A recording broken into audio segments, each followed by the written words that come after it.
Assalamualaikum warahmatullahi wabarakatuh.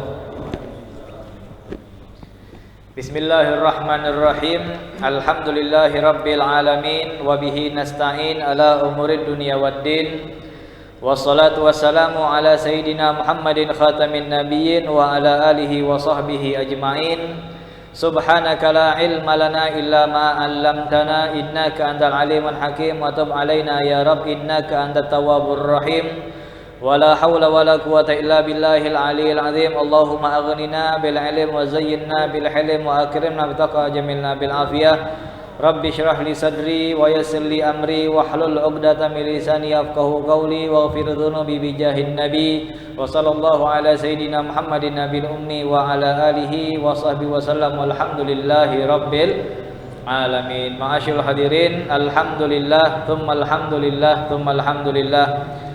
Bersyukur kita kepada Allah Subhanahu wa taala yang mana Allah Subhanahu wa taala terus menerus memberikan nikmat-nikmatnya kepada kita, baik nikmat panjang umur, nikmat kesehatan, nikmat iman kita kepada Allah Subhanahu wa taala, termasuk nikmat Allah menjadikan kita termasuk orang-orang yang dekat dengan masjidnya Allah Subhanahu wa taala, dekat dengan majelis-majelis ilmunya Nabi kita Muhammad sallallahu alaihi wasallam yang insyaallah datangnya kita ke tempat ini tidak bakal dipandang sebelah mata oleh Allah Subhanahu wa taala.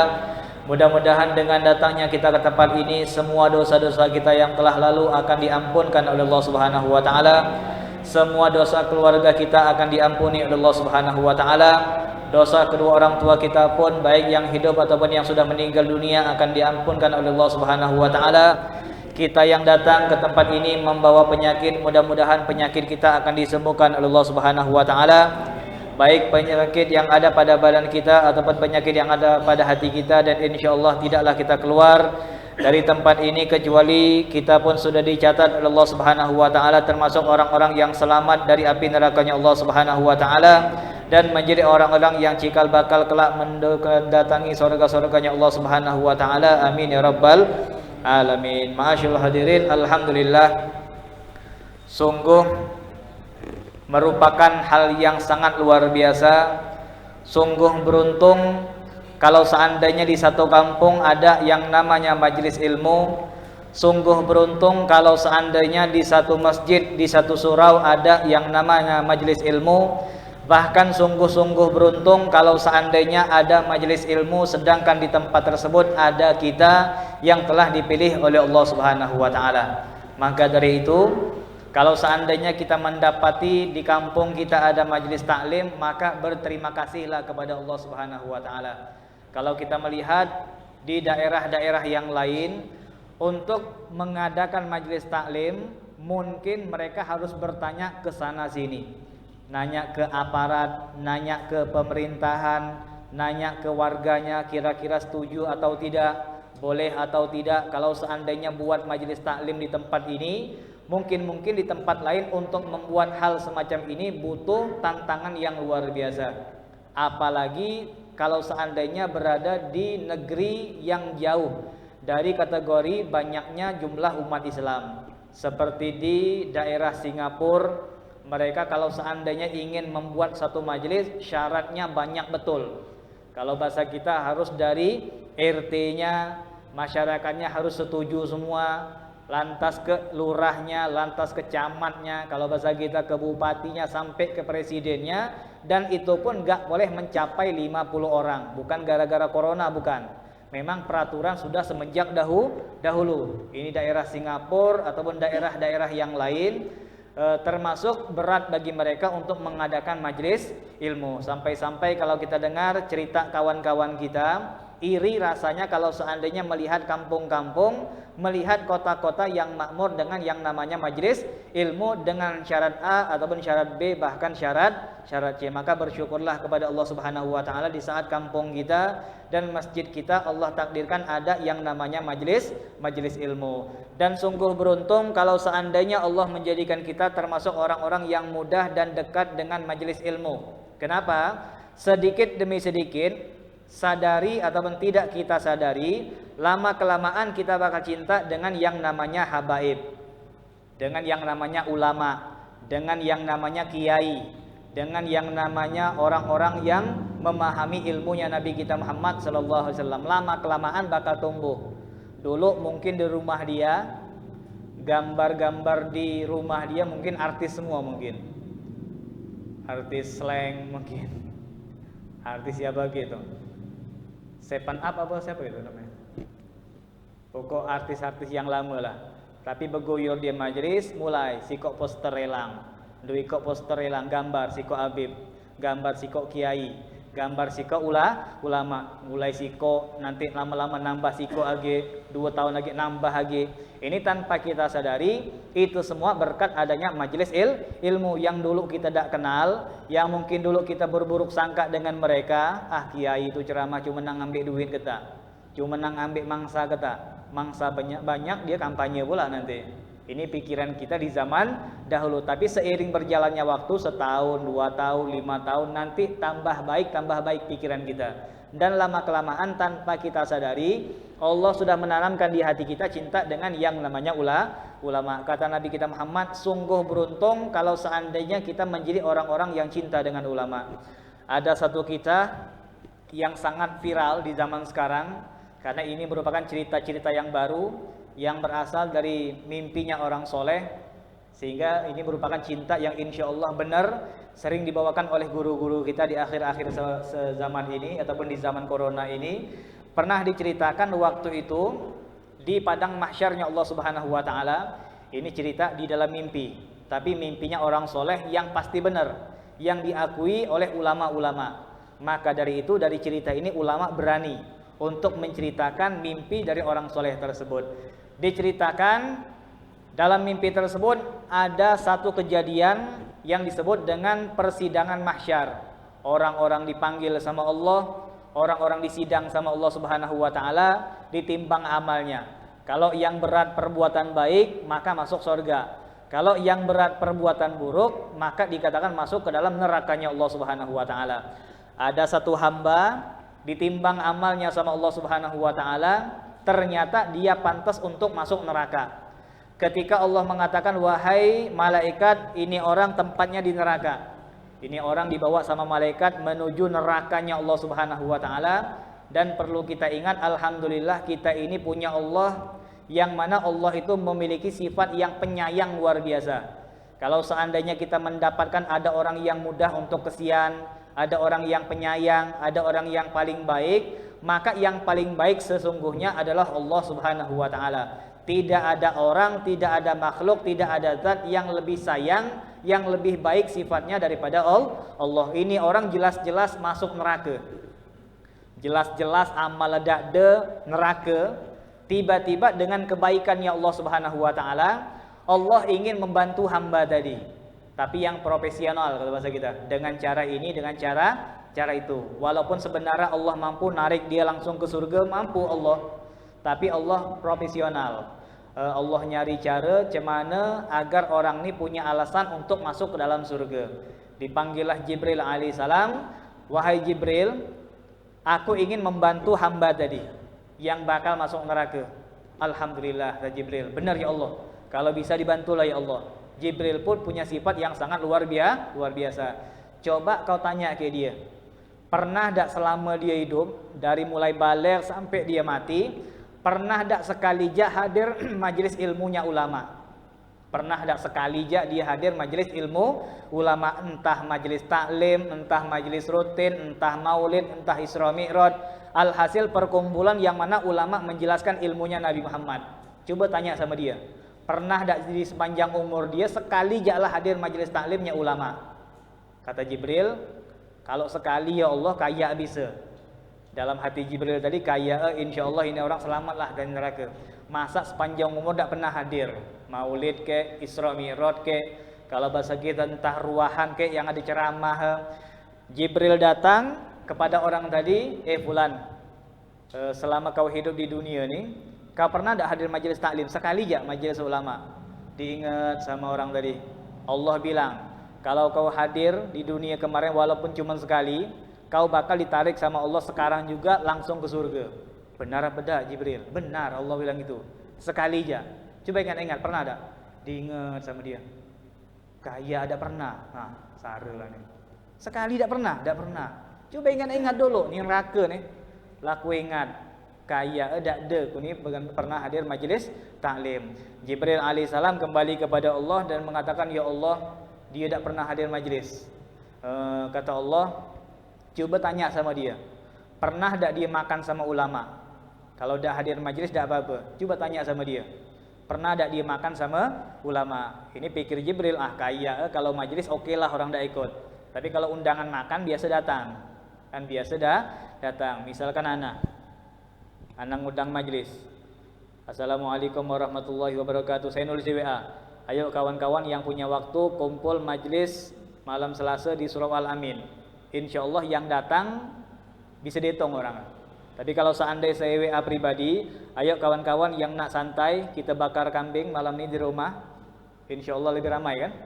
Jadi orang itu lebih tertarik dengan makanan daripada dengan majlis taklim. Kata Jibril tadi, kaya kalau makan pernah mungkin. Entah dia mau lidah dengar ceramah tapi makan dia ikut, entah dia makan pernah satu nampan, satu meja di restoran dan dia enggak tahu kalau itu ulama. Maka Jibril mengatakan, wahai fulan, coba kau ingat-ingat, kau pernah tak makan sama ulama? Bukan belajar, bukan nyatat, makan jak sama orang. Pernah tak? Diingat. Tak pernah juga. Nah, sare memang namanya. Tak pernah makan, tak pernah belajar. Kan maka dari itu, kalau kita diajak makan sama guru-guru, ikut kita. Soalnya kalau kita makan dengan ulama, makan dengan guru-guru kita, ini selain kita kenyang, faedahnya sampai di akhirat. Kan sampai di akhirat kita kedatangan ustadz dari Palembang misal, kita kedatangan ustadz dari Jakarta, ataupun orang-orang yang belajar di luar negeri ilmunya luar biasa, mereka mengadakan acara entah makan bersama, kita diajak, maka dianjurkan bagi kita untuk ikut. Boleh masuk ke dalam mungkin. Di luar masuk angin, tolak angin 3.500. Nah ini dikatakan, pernah tak kau makan sama ulama? Orang tadi ingat, wahai Jibril, kaya aku ni tak pernah makan sama ulama. Nah ini hati-hati, lihat cerita ini, jangan sampai kita menjadi orang yang merugi. Kalau seandainya ada ulama ataupun orang yang kumpul dengan ulama, walaupun acara makan hadirlah. Soalnya walaupun cuma makan sama ulama tetap dapat nilai di mata Allah Subhanahu wa taala. Jibril kembali kepada Allah mengatakan, ya Allah, dia tak pernah majlis, dia pun tak pernah juga makan sama ulama. Gimana ya Allah? Kata Allah Subhanahu wa taala, ni jurus terakhir nih. Kalau tak bisa, tak tahu ngapalah, neraka lah tempat dia. Apa ya Allah? Coba tanya sama dia, nama dia siapa? Kalau seandainya nama dia sama dengan nama ulama, surga. Tanya nama dia. Kan nama banyak kan? Sampai-sampai Nabi kita Muhammad itu pernah mengganti nama sahabat sejumlah 600 ekor. Kan kalau kita belajar sirah, ada beberapa nama yang buruk diganti sama Nabi Muhammad dengan nama yang bagus. Ada sahabat sikok tu merengut dia. Kapan lewat depan Nabi, depan Sayyidina Abu Bakar, sampai-sampai Nabi bilang, siapa gitu tuh? Merengut terus. Setiap lewat merengut, setiap lewat sedih, nanti nangis. Kalau bahasa kita, setiap ketemu gini-gini sama Nabi. Tak pernah santai. Pokok pening, muka tak enak dipandang. Kata Nabi Muhammad, siapa itu wahai Abu Bakar? Kata Sayyidina Abu Bakar, oh itu huzun ya Rasulullah. Oh wajarlah, nama dia aja sedih, huzun. Nama dia aja sedih. Jadi wajar Allah bikin muka dia di setel sedih terus. Coba bilang orang tadi ganti nama. Ganti apa ya Rasulullah? Sahal. Kan ganti Sahal. Semenjak diganti Sahal tadi, orang yang awalnya sering cemberut jadi senang terus, jadi ketawa terus, jadi senyum terus. Kapan dia berpapasan dengan Nabi Muhammad, langsung dia senyum, langsung enggak suara. Ya Rasulullah, ana Sahal ya Rasulullah. Aku mudah ya Rasulullah, nak nyari duit mudah, nak itu mudah, nak ini mudah, ada urusan juga gampang. Ini contoh sikok nama. Dan Nabi kita Muhammad di dalam sirah dikatakan mengganti nama sebanyak 600 nama. Jadi banyak nama-nama model-model nama yang dibuat sama Nabi Muhammad. Tujuannya buat apa? Agar kita bebas memilih. Jadi nama yang bagus itu bukan hanya Abdullah, bukan hanya Abdurrahman, bukan. Banyak, 600 ekor diganti sama Nabi Muhammad SAW. Kata Allah Subhanahu wa taala, coba tanya sama orang tadi yang masuk neraka tadi, tanya nama dia siapa. Siapa tahu nama dia sama dengan nama ulama. Kalau seandainya nama dia sama dengan nama ulama, surga. Entah nama dia Syekh Abdul Qadir Jailani ke, entah nama dia Ahmad ke, entah nama dia Umar ke, sahabat Nabi Muhammad, entah nama dia Abdullah ke, entah nama dia Syafi'i ke, entah nama dia Malik ke, kalau sama dengan satu ulama, maka masukkanlah dia ke dalam surga. Kata Jibril alaihissalam, kayak kalau nama adalah yang mirip-mirip mungkin. Ditanya, Mas Muk, ya kan? Mas, nama kau siapa? Kata Allah, kalau nama kau sama dengan nama ulama, surga. Sambil agak bingung menjawabnya, orang tadi mengatakan Joni. Ya Allah, Jibril, apa Joni ini? Ada tak ulama nama Joni? Siapa? Joni. Dia ingat. Kata Jibril, perasaan tak pernah dengar nama ulama Joni. Coba ingat yang lain. Ada Joni apa panjangnya? Tak ada. Joni ketak. Jibril lesu pulang kepada Allah. Kata Allah, Jibril, siapa nama dia? Joni. Allah. Joni. Sudahlah, kata Allah. Masukkan Joni ke surga. Tapi ya Allah, masukkan dia ke surga. Ya Allah, perasaan tak ada ulama nama Joni. Masukkan dia ke surga. Diam-diamlah. Ini yang namanya malaikat sam'an wa ta'atan. Dengar perintah dari Allah langsung dilaksanakan. Dimasukkanlah Joni tadi, dibawa ke pintu surga, ketemu dengan malaikat Ridwan. Kata malaikat Ridwan, siapa yang nak masuk? Joni. Benar beda. Joni masuk surga. Kata malaikat Jibril. Siapa nyuruh Allah? Sudahlah. Nah kita apa kan ini? Basing lah, pokok lempar lah. Serah dia, baca dia ngatur. Ya kan? Setelah masuk ke dalam surga, Jibril agak bingung. Apalah alasan Allah masukkan dia? Emang ada nama ulama Joni? Ya kan? Agak bingung.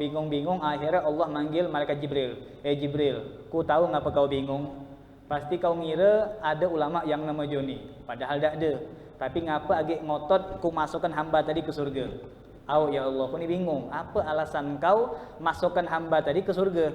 Kata Allah Subhanahu wa taala, begitu dia nyebut nama dia Joni, aku tahu bahwasanya Joni inilah yang cinta dengan seseorang. Innahu yuhibbu fid dunya rajulan wa kana rajulan yuhibbul ulama. Ini Joni, kata Allah Subhanahu wa taala, dulu di dunia pernah suka dengan si orang. Serak kalau bahasa kita. Suka, serak, senang lah. Kalau kayak saya dengan antum, serak istilahnya. Kalau saya tidak serak, saya pulang langsung. Ya kan? Cocok lah istilahnya. Serak, senang. Kan? Ini orang senang dengan seseorang yang mana seseorang ini cinta dengan ulama. Jadi walaupun dia tidak ada cinta dengan ulama, dia suka dengan orang yang suka dengan ulama, tetap digeret sama Allah masuk ke dalam surganya Allah Subhanahu wa taala. Mudah-mudahan kita yang kenal dengan ulama, kita yang dekat dengan ulama, kita yang pernah makan dengan ulama, kita yang pernah hadir majelis sekali dengan ulama, mudah-mudahan kita semuanya menjadi orang-orang yang bakal masuk ke dalam surganya Allah Subhanahu wa taala. Amin ya rabbal alamin. Maka dari itu di pembukaan majelis kita, banyak-banyaklah kita bersyukur kepada Allah di saat Allah membawa badan kita untuk duduk di majelis taklim. Walaupun kita lesu sebenarnya, walaupun panas sebenarnya, kalau nak jujur rasa berat ke sini, berat tak? Jujur je lah, berat Ustaz. Ya kan sama, saya juga sama. Ya kan, mana lapar, mana aus, mana kesoy, mana bensin motor tak ada, mana kaki bersemut, mana baju kotor. Ini alasan kita kan. Ini dikatakan mana rumah jauh, lom hujan, lom segala macam. Ini dikatakan walaupun berat sana berat sini, tetaplah kita duduk di majelis taklim. Makanya Al Habib Abdullah bin Husain bin Thahir mengatakan wazahimih lal fadli birrakbi warubban. Kata Al Habib Abdullah bin Husain bin Thahir, datangilah majelis taklim walaupun dengan merangkak. Walaupun dengan merangkak. Karena apa? Karena fadilah yang luar biasa. Kapan kita duduk, dosa kita diampunkan. Kita datang ke sini, dosa kita banyak Lom kita nengok orang puan, lom kita punya pikiran yang macam-macam, lom hati kita macam-macam. Kapan kita pulang bersih ada kita? Dan kapan kita pulang hati kita bersih. Bisa jadi kapan kita ke majelis taklim ini, orang tua kita mendapatkan takdir yang buruk dari Allah, dia bakal kekal di neraka. Tiba-tiba pulangnya kita dari majelis taklim, mereka mendapatkan ampunan dari Allah Subhanahu wa taala. Mudah-mudahan seluruh niat kita akan dikabulkan oleh Allah Subhanahu wa taala. Amin ya rabbal alamin. Bismillahirrahmanirrahim. Qala al-muallif rahimallahu taala wa nafa'ana bihi wa bi al fiddarain. Amin. Insyaallah malam ini di pembukaan tahun 2021 untuk majelis kita di Surau Al-Amin Kampung Sawah, insyaallah kita bakal membahas kitab yang baru, yaitu kitab yang berjudul Al-Ajwibatul Ghaliyah. Kitab yang menjelaskan tentang akidah-akidah yang menyimpang dari akidahnya Nabi kita Muhammad SAW. Ini kitab berkenaan dengan akidah, urusan hati kita, urusan akidah kita agar sejalan dengan Nabi kita Muhammad SAW. Mungkin kita kemarin belajar fikih, kemarin juga di majelis yang lain kita belajar ilmu tauhid. Maka di majelis ini insyaallah kita bakal baru membuka kitab yang baru, kitab Al-Ajwibatul Ghaliyah, yang membahas tentang akidahnya Nabi kita Muhammad SAW, yang dikarang oleh ulama yang sangat terkenal di zaman sekarang, yaitu Al-Habib Zain bin Ibrahim bin Smith, ulama Madinah yang sangat terkenal. Ini alhamdulillah beliau masih hidup. Beliau termasuk ulama yang paling banyak ibadahnya. Ini bukan hanya omongan yang kosong, bukan hanya kita cinta semata dengan beliau, tapi seluruh ulama mengatakan di zaman sekarang ibadah yang paling banyak adalah ibadahnya Al-Habib Zain bin Ibrahim bin Smith. Setiap waktu ibadah kepada Allah Subhanahu wa taala. Tidur beliau bisa dihitung pakai jari. Dan bisa dihitung pakai. Jadi kalau seandainya Al-Habib Umar bin Hafid dikatakan beliau itu tidur sejam sehari. Karena Al-Habib Umar bin Hafid, beliau itu tidurnya kurang lebih sejam. Jadi rumah beliau itu tidak kayak rumah kita. Walaupun malam, kalau rumah kita malam mati lampu, kalau beliau tetap buka. Yang belajar, yang datang, belum segala macam, belum buka kitab, belum nulis kitab, belum bahas ini bahas itu, sampailah sebelum subuh baru mati lampu. Kalau bahasa kita jam 3 baru. Jam 3 mati lampu tidur. Nanti sebelum subuh bangun lagi. Ini dikatakan beliau merupakan orang yang luar biasa. Maka Al-Habib Zain bin Ibrahim bin Smith lebih banyak lagi ibadahnya kepada Allah Subhanahu wa taala. Maka insyaallah dengan pengarang yang luar biasa, insyaallah ilmu yang diajarkan oleh beliau merupakan ilmu yang sangat lurus jalannya menuju Nabi kita Muhammad SAW, dan insyaallah kita pun mendapatkan keberkahan dari Al-Habib Zain bin Ibrahim bin Smith insyaallah. Yang pertama, ma'rifatullah subhanahu wa ta'ala, mengenal Allah Subhanahu wa ta'ala. Ma'rifat ataupun mengenal Allah. Ilmu ma'rifat ini ataupun ilmu mengenal Allah merupakan ilmu yang cukup tinggi. Namun merupakan dasar dari ilmu yang seharusnya kita gali sebelum ilmu fikih. Ada orang yang tahu dengan Allah, ada orang yang kenal dengan Allah. Ada orang yang tahu dengan Allah, ada orang yang kenal dengan Allah. Kalau kita ni baru sebatas tahu dengan Allah, maka kita berharap mudah-mudahan dengan belajar ilmu ma'rifat ini, yang awalnya kita hanya tahu dengan Allah, sekarang kita menjadi kenal dengan Allah. Yang aturan Allah tahu dengan kita, maka setelah belajar ini Allah pun kenal kepada kita. Beda tak tahu dengan kenal? Kenal beda kan? Kalau kenal tuh ataupun saling kenal itu sudah akrab. Ambil contoh kayak gini. Kita punya kenalan polisi. Dan kita punya kenalan polisi yang berpangkat. Kira-kira kalau seandainya kita punya banyak kenalan polisi yang berpangkat, kalau kita nak bikin SIM gampang beda? Gampang kan? Ngapa? Soalnya kita kenal dengan polisi. Tapi kalau kita tidak kenal, habis gitu. Disuruh sini, suruh situ, suruh beli rokok dulu. Nanti boy, bikin tuh gampang, beli rokok dulu, beli rokok lah gitu. Kalau tidak kenal, kan kalau tidak kenal. Tapi kalau seandainya orang hanya sebatas tahu, oh polisi itu pakaiannya macam nih, itu namanya sebatas tahu. Jadi beda. Orang yang tahu dengan polisi, oh itu polisi. Dengan orang yang kenal dengan polisi berbeda. Orang yang kenal dengan polisi gampang urusannya. Razia dia aman, tidak berhelm dia aman, bikin ini bikin itu dia pun aman. Ngapa? Kenal dengan polisi. Tapi kalau hanya tahu saja agak ribet sedikit. Maka begitulah antara tahu dengan Allah dan kenal dengan Allah. Kalau kita hanya sebatas tahu dengan Allah, wajar.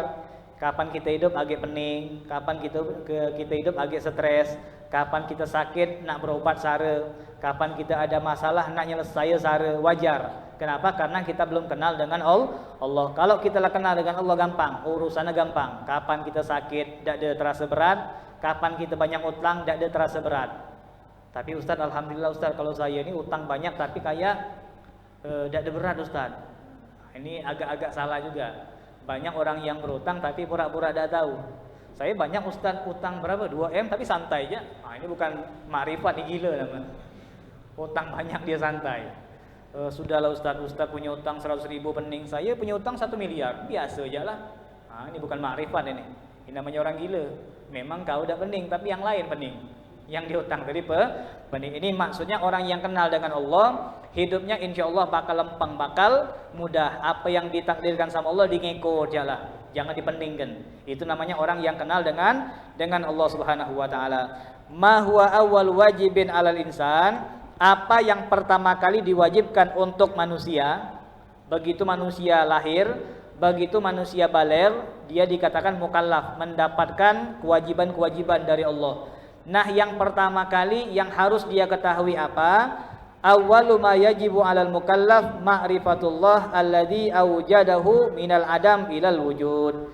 Dikatakan yang pertama yang harus dia kerjakan yaitu mengenal Allah Subhanahu wa taala yang telah menjadikan yang tidak ada menjadi ada. Wajib kenal dengan Allah. Kan wajib kenal dengan Allah. Jadi kita ini harus tahu Allah tuh ada, Allah tuh Tuhan kita, yang nyiptakan kita Allah, yang nyiptakan bumi Allah, yang nyiptakan segala macam adalah Allah Subhanahu wa taala. Sehingga dikatakan kalau orang kenal dengan Allah, kalau orang tahu dengan Allah, tahu kalau dia punya Tuhan, maka insya Allah hidupnya bakal teratur.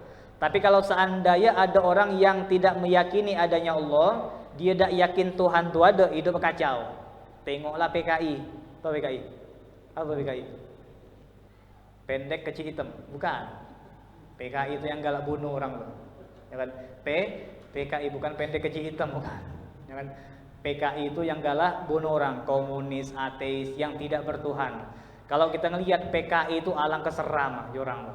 Alangkah seram PKI tadi. Nah, ini dikatakan mereka ngincang manusia, membunuh manusia dengan tanpa alasan.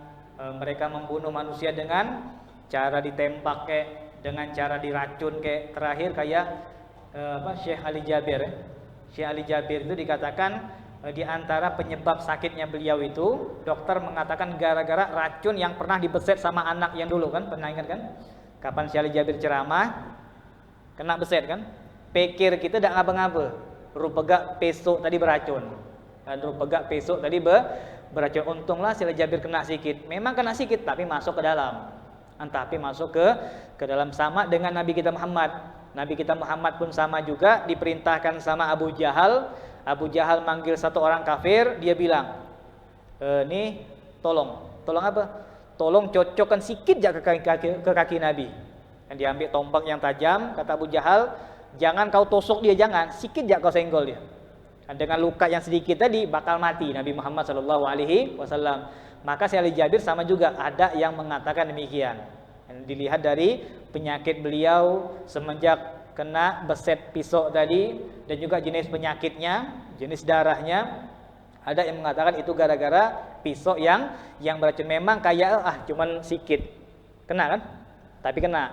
Kapan kena racun tadi langsung ke dalam. Ini siapa lagi kalau bukan PKI, ulama dibunuh sama dia. Dibunuh dengan cara ditembak, diracun, atau mungkin kalau zaman sekarang wallahu alam yang namanya vaksin. Kadang-kadang kita ini bingung. Nah, nanya siapa bingung hukum vaksin tadi. Hukum vaksin tadi maksudnya apa isi yang dalam vaksin tadi. Kalau antum lihat mungkin ada yang video-video segala macam lah. Yang divaksin nanti punya penyakit inilah, yang divaksin nanti matilah. Itu memang beritanya benar. Yang divaksin nanti ditaruh logam besi atau penduit nempel, dan juga dengan alasan-alasan yang lain. Ada dokter juga mengatakan ada sesuatu yang dimasukkan ke dalam vaksin tadi. Ibaratnya kayak jenis penyakit lah. Saya tidak tahu bahasa Inggris apa itu, saya lupa. Ya kan?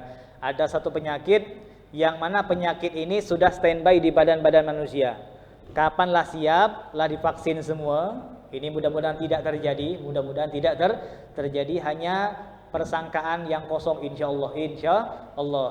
Nah, ini katakan kalau saat ini semua lah divaksin semua, lapangan adalah siap kalau bahasa kita, tinggal dia nyebar virus yang bakal lebih cepat menyebar daripada corona tadi.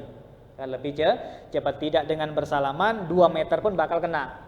2 meter pun bakal kena. Ini dengan mudah untuk mereka habisi yang namanya umat Islam. Apalagi yang divaksinkan yang namanya tim medis ataupun dokter, bahkan santri, anak-anak pesantren, pelajar. Ini target mereka semuanya. Siapa lagi yang tidak kacau seperti ini kalau bukan orang-orang yang tidak mengenal Allah Subhanahu wa taala. Mudah-mudahan tidak terjadi.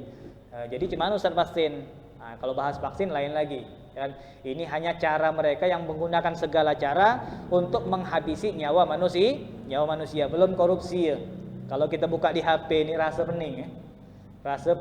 Pening. Kalau kita buka di TV One, ya kan, nanti menteri ini korupsi bagian ini korupsi bagian ini. Ada yang kemarin terakhir korupsi 278 miliar, segala macam. Ini korupsinya bukan sedikit-sedikit, habis dibantai ya. Kan duit negara dibantai sama dia. Belum lagi masalah dana haji, ya kan? Dana haji, duit haji ngilang. Kan duit haji dipakai, duit ngaji. Kita aja kalau seandainya ada orang yang maling kotak amal, lah heboh sekampung kan. Ini bukan kotak amal, tapi kotak haji yang hilang. Kan kotak amal isinya paling berapa? Tapi kalau dana haji dibantai sama dia. Nah, siapa lagi yang berani ngambil duit haji?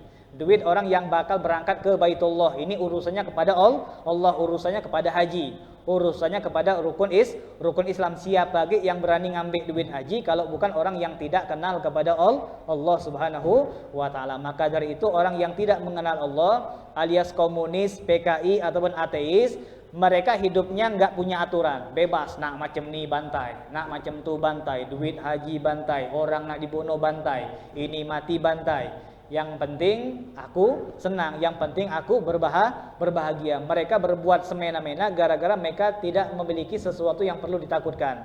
Mereka tidak memiliki Allah Subhanahu wa taala. Kalau kita kan enggak, nak macam ni mikir ada Allah. Nak macam ni mikir ada Allah. Kapan kita nak mau orang mikir ada Allah. Kapan nak macam tu mikir ada Allah. Tapi kalau orang tidak ada rem sama sekali. Ini fungsinya kita mengenal Allah agar hidup kita teratur. Nak macam ni tidak jadi, nak macam ni tidak jadi. Walaupun kita kacau, tapi kacau kita ada batasannya. Tidak kayak jorang. Kalau jorang kacau lah liar benar. Ini bantai, itu bantai. Ini alhamdulillah Allah menjadikan kita termasuk orang-orang yang beriman kepada Allah Subhanahu wa taala. Insyaallah iman kita bakal dijaga oleh Allah Subhanahu wa taala. Fa innahu lam yukhlaq illa lil ibadah. Dan perlu kita meyakini tidaklah Allah menciptakan kita kecuali untuk beribadah kepada Allah Subhanahu wa taala. Wa ma khalaqtul jinna wal insa illa liya'budun. Tidaklah Allah menciptakan jin dan juga manusia. Allah tampilkan kita di bumi ini, Allah lahirkan kita lewat kedua orang tua, kita tinggal di bumi ini sampai kita nanti dipanggil lagi sama Allah. Apa tujuan Allah menampilkan kita di bumi? Untuk ibadah kepada Allah Subhanahu wa taala, bukan untuk kita ini ditugaskan Allah di bumi untuk menjaga bumi. Memang benar, tapi bukan prioritas kita, bukan. Kita jaga bumi boleh, kita bikin ini biar bumi bagus, kita membuat itu biar bumi aman, boleh. Tapi itu bukan tujuan Allah menampilkan kita di bumi. Tujuan kita ditampilkan sama Allah di bumi untuk ibadah kepada Allah Subhanahu wa taala. Sebagai penutup ada satu kisah yang insyaallah bakal membuat kita sadar bahwasanya kita ini sedang dites oleh Allah Subhanahu wa taala, dan kita pun bakal berbuat yang mana hasil dari perbuatan kita akan kita nikmati di akhiratnya Allah Subhanahu wa taala. Ada satu raja yang mana raja ini memanggil 3 menterinya. 3 menterinya dipanggil sama raja tadi. Raja bilang, menteri, aku punya tugas buat kalian. Tugas apa raja? Di taman kita tuh, di kebun kita tuh banyak buah-buahan. Buah-buahan macam-macam. Ada yang kecil, ada yang besar, ada yang penuh dengan air, ada yang penuh dengan isinya segala macam, jenisnya bermacam-macam. Kalian aku tugaskan untuk bawa karung yang besar. Kalian ambil karung yang besar, lalu kalian ambil buah-buahan dari kebun aku itu, penuhi karung tadi. Kalau bisa cari buah-buahan yang bagus, kata raja tadi. Kalau bisa cari buah-buahan yang bagus. Oke lah, ini perintah raja. 3 menteri tadi ngambil tiap-tiap menteri 1 karung. Jorang bertiga mampir ke kebun tadi, ngambil buah-buahan. Yang pertama dia ingat, wah ini raja nyuruh ngambil buah yang bagus. Yang nyuruh ini raja pula. Gara-gara yang nyuruh raja, akhirnya menteri yang pertama tadi ngambil buah yang segar-segar. Buah yang segar-segar dipilih sama dia. Buah yang banyak air, buah yang banyak isi, buah yang banyak protein, pokok yang bernilai, yang berkelas, yang bagus dipilih sama menteri yang pertama tadi. Dipilih yang bagus-bagus, yang jempolan kalau bahasa kita, buah-buah yang berkelas, dipenuhilah karung tadi, penuh. penuh satu karung dengan buah-buahan yang terpilih. Menteri yang kedua, sama dia bilang, raja ni ngapa pula nyuruh kita ngambil buah? Emang tak ada gawe lain apa? Kan banyak tugas yang lain. Ini menteri yang kedua, buah yang bagus diambil, buah yang biasa diambil, buah yang ada tangkai sedikit diambil sama dia. Basing lah, yang penting penuh karung. Yang bagus, yang mentah, yang kecil, yang tak bagus, ranting-ranting dimasuk semua sama dia. Penuh sekarung. Menteri yang ketiga lebih kacau lagi. Ngapa pula raja ni nyuruh kami ngambil buah? Emang tukang kebun kami ni. Kami kan menteri, tak pantas untuk nyari buah. Tak apa-apalah. Yang penting kata raja karung penuh. Dibantai sama dia. Buah yang bagus masuk, yang busuk masuk, ranting masuk, daun-daun masuk, cabang-cabang masuk. Biar cepat penuh kan? Tak cabang. Cabang-cabang buah yang busuk dimasuk-masuk ke, yang bagus cuma atas ketak. Kayak gitulah. Insyaallah umar buah dak kayak gitu. Kalau umar buah insyaallah kalau buah yang atas bagus, bawah juga bagus. Ini dia katakan yang atas baru yang bagus-bagus, yang bawah buah yang busuk, ranting, dahan masuk semua, daun-daun, yang penting penuh, cepat penuh. Ya kan? Sampailah mereka menghadap raja, wahai raja, karung kami lah penuh. Lah penuh semua lah. Kalau gitu kalian punya tugas yang kedua. Apa itu? Kalian aku asingkan di tengah padang pasir. Kalian bertiga aku asingkan di tengah padang pasir di tempat-tempat yang berbeda. Sikok di sini, sikok di sini, sikok di sini, jauh-jauh di tengah padang pasir. Sampai kapan wahai raja? Sebulan. Eka sebulan di situlah.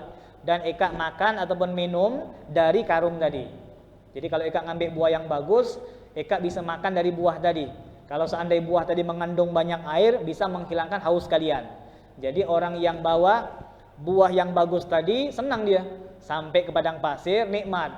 Ada buah yang bisa mengenyangkan, kapan dia haus, ada buah yang bisa menghilangkan haus dia. Sebulan dia hidup, senang. Orang yang kedua, dikatakan dia sakit parah.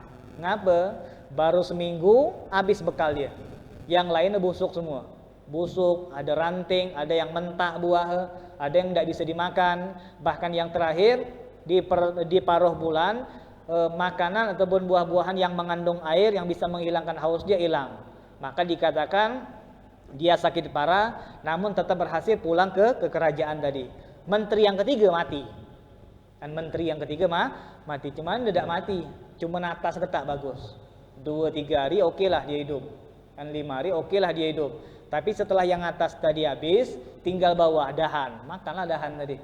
Makanlah dahan, makanlah ranting, makanlah buah yang busuk. Maka menteri yang ketiga tadi mati. Ini dikatakan setelah 2 orang tadi kembali, raja tadi mengatakan, ini adalah teguran dari Allah Subhanahu wa taala buat saya dan buat kita semuanya. Kita nih Allah tampilkan di dunia buat ibadah. Allah bilang, Eka kutugaskan di dunia buat ibadah. Kalau bisa ibadah yang bagus. Nah keadaan kita ini sama dengan menteri tadi. Ada orang yang mengambil dari perintah Allah tadi bagus-bagus dia. Kapan dia lahir, kapan dia taubat, kapan dia sadar, dia bakal memperbanyak ibadah kepada Allah. Dia bakal hadir majlis, dia tahan bikin tempat untuk menyediakan majlis, dia ajak kawan-kawan macam mana kalau seandainya kampung kita ada majlis. Itu namanya orang yang berada di posisi menteri yang pertama tadi.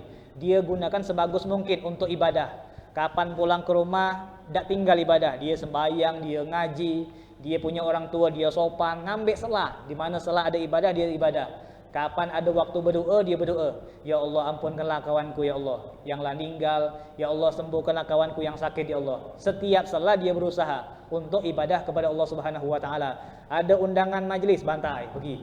Yang ceramah agawan sedikit, bantai, pergi terus. Ini namanya orang yang menggunakan semaksimal mungkin dalam ibadah kepada Allah Subhanahu wa taala. Ada orang yang kedua, angin-angin. Ceramah di sini, wah, dah dapat apalah. Lesu ah. Ceramah di masjid ini, habis majlis kita makan ayam. Ini jadi ini. Tapi dia ibadah. Ya kan? Nanti ada angin sembayang dia sembayang, nanti ada angin lesu dia lesu. Kadang angin puasa dia puasa, nanti dak pun dia dak puasa. Ini sama dengan menteri yang kedua. Ada juga orang yang disuruh ibadah sama Allah basing-basing. Basinglah. Yang penting Lebaran Idul Fitri sama Idul Adha sok paling depan, selesai. Idul Fitri, Idul Adha sok paling depan, selesai dari itu lewat. Majlis dak pernah, apa majlis tu? Guna dak ada. Tengoklah bukti ya. Yang hadir-hadir majlis tu lagi ngeracau tu lah. agak megang bir tu lah, agak megang ni tu lah, ya kan? Seakan-akan di mata dia majlis tu tak ada guna. Kak majlis 5 tahun, apa perubahannya? Tak ada berubah apalah. Rumah kak tambah hancur, kak ditipu sama ustaz tu kata. Ustaz nyuruh sedekah, ya kan? Dia kaya, kak sara. Wow, benar juga.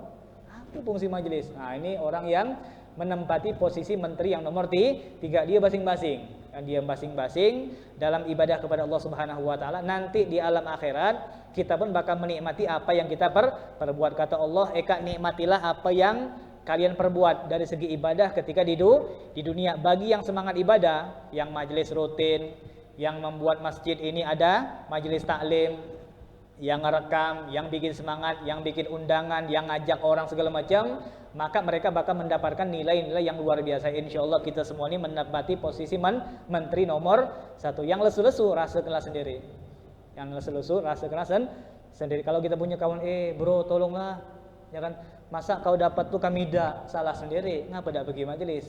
Salah sendiri, ngapa dak sembahyang, ngapa dak salat berjamaah, ngapa dak ngaji, ngapa dak tarawih, ngapa dak segala macam. Maka mudah-mudahan kita menjadi orang-orang yang faham dengan perintah Allah Subhanahu wa taala, bahwasanya Allah mengutus kita di dunia ini bukan untuk yang lain tapi untuk ibadah kepada Allah Subhanahu wa taala. Mudah-mudahan taufik tersebut tetap Allah berikan kepada kita. Amin ya rabbal alamin. Ma'asyiral hadirin, sebelum kita tutup majelis ini, minta tolong dibacakan Fatihah Syifa untuk Ahmadi bin Abdul Ghani Saleh, dan doa untuk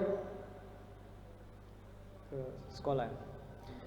Doa syifa yang pertama untuk Ahmadi bin Abdul Ghani bin Saleh, kemudian untuk paman saya juga Al-Am Utsman bin Ali Asgab Al-Fahar yang sakit di Batam juga, dan juga untuk ibu saya Syarifah Mastura.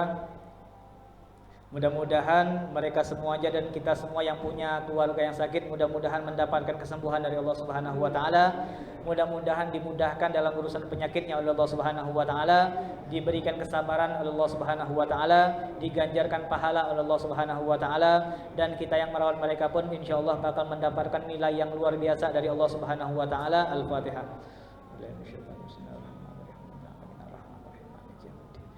Iyyaka na'budu wa iyyaka nasta'in ihdinas siratal mustaqim siratal ladzina an'amta 'alaihim ghairil maghdubi 'alaihim. Bismillahirrahmanirrahim. Allahumma syafi anta syafi, Allahumma syafi anta syafi, Allahumma syafi anta syafi. Ishfi maradana wa amradal muslimin, khususan Ahmadi bin Abdul Ghani bin Saleh wal Am Utsman bin Ali Asgab Al-Fahar wa ummi Syarifah Mastura bin Yahya. Anallahu yarzuqum syifaan ajil la yughadiru ba'da sakan wa sallallahu alaihi wasallam. Alamin. Yang kedua, minta tolong dibacakan untuk anak dari saudara kita Ahmad Suhendra, yang mana anak beliau Muhammad Bagir bin Ahmad Suhendra insyaallah bakal menuntut ilmu agama di pondok pesantrennya Al Habib Syukri bin Ali bin Syahab. Kita doakan mudah-mudahan anak dari teman kita ini yang bakal mulai duduk di majelis taklim, duduk bersama dengan guru kita, bahkan menyantren di pesantren beliau, mudah-mudahan urusannya bakal dipermudah oleh Allah Subhanahu wa taala. Badannya akan disehatkan Allah Subhanahu wa taala, dijauhkan dari penyakit-penyakit, dijauhkan dari musibah, dari balaknya Allah Subhanahu wa taala. Mudah-mudahan bakal menjadi anak yang berbakti kepada orang tua dan berbakti kepada Allah Subhanahu wa taala. Insyaallah dia pun menjadi orang-orang yang cinta dengan ulama-ulamanya Nabi kita Muhammad sallallahu alaihi wasallam. Mudah-mudahan anak tersebut mendapatkan ilmu yang berkah dari Nabi kita Muhammad sallallahu alaihi wasallam, dan insyaallah ilmunya pun bakal membawa kita serta orang-orang yang tinggal di kampung kita menjadi orang-orang yang tambah dekat kepada Allah Subhanahu wa taala. Al-Fatihah.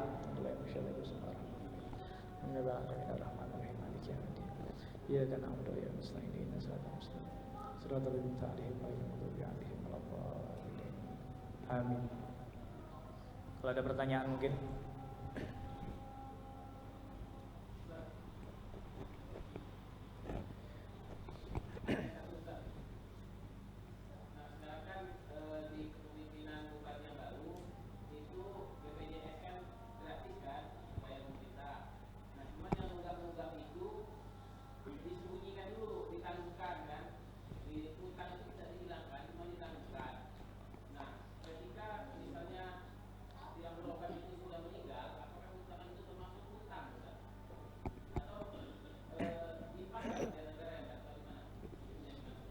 Ini kita kembali kepada peraturan dari negara tadi. Kalau seandainya yang terkait meninggal dunia, Kalau seandainya memang dari peraturan pemerintah dihilangkan misalkan ketika dia meninggal dunia, seakan-akan kayak gini. Pemerintah mengatakan kalau yang meninggal dihapus misal. Kembali kepada peraturan pemerintah. Kalau pemerintah mengatakan hilang, maka tidak lagi wajib bagi yang meninggal tadi untuk melunasi hutangnya. Tapi kalau seandainya sewaktu-waktu pemerintah mengatakan yang disembunyikan kemarin tetap wajib dibayar walaupun dia sudah meninggal dunia, maka wajib untuk dibayar. Jadi kembali kepada pemerintah. Jadi hukum tadi kembali kepada pemerintah, bukan hukum tadi bukan dari Allah, dari pemerintah bukan, tapi Allah mengatakan hukum itu berlaku kembali kepada cara pemerintahan tadi. Kalau pemerintah mengatakan hilang, maka tidak ada kewajiban.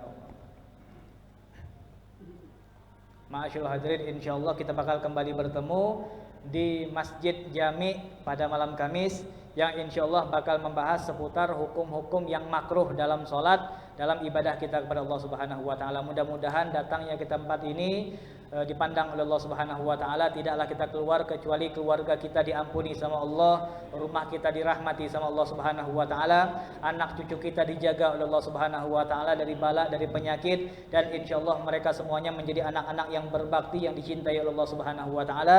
Hadza minni wa lakum minkum. Wassalamualaikum warahmatullahi wabarakatuh.